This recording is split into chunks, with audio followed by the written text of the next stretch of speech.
qu'il n'y a aucun lien entre immigration et délinquance.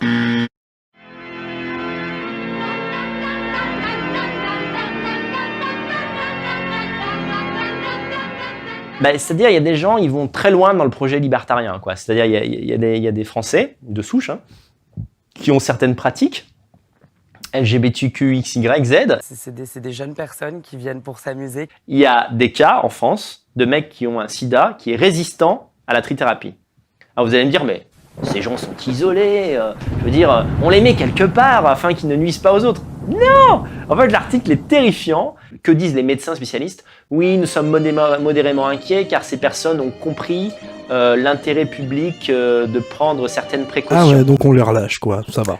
En fait, on mise sur le fait que ces deux mecs qui ont chopé, excusez-moi, je vais être dans le dur, s'il y a des enfants, bouchez-vous les oreilles pendant 30 secondes, bouchez-leur leurs oreilles. Ces mecs qui ont chopé une souche de sida résistante à tout en se faisant sodomiser par jusqu'à la folie, voilà, par des gens qui ne viennent pas de notre continent, d'accord, et qui ont chopé cette souche qui vient de l'enfer, qui vient directement de l'enfer. C'est clair. Eh bien, en fait, on leur fait confiance, on leur dit, mais bon, puisque en tant que médecin, je viens de vous expliquer que vous êtes condamné et que de toute façon, vous allez mourir dans 4 ans, je suppose que vous allez être un citoyen responsable et que vous allez vous protéger, vous faire protéger votre partenaire lors de certains rapports dans certains clubs. Vous voyez de quoi je veux dire? De quoi je veux parler? Et le mec qui est là, il y a un mec qui a 22 ans. Imagine, tu as 22 ans, on t'annonce.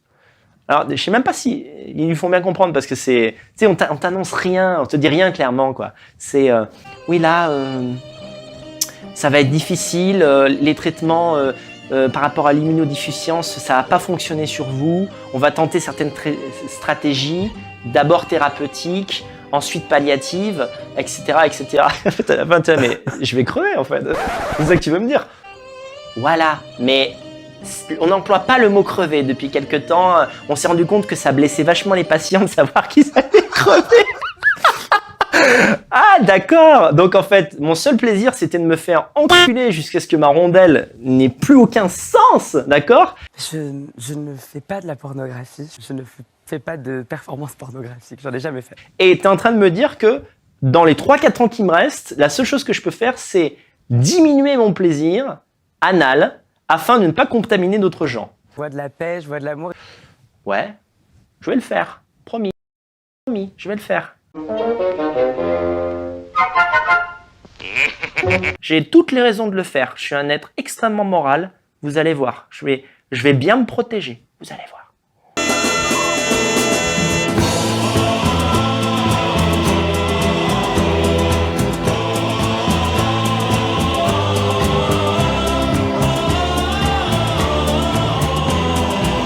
Ouais, parce qu'on est en France, donc en fait, en gros, à part être patriote, tout est pardonnable et tout est pardonné. Voilà.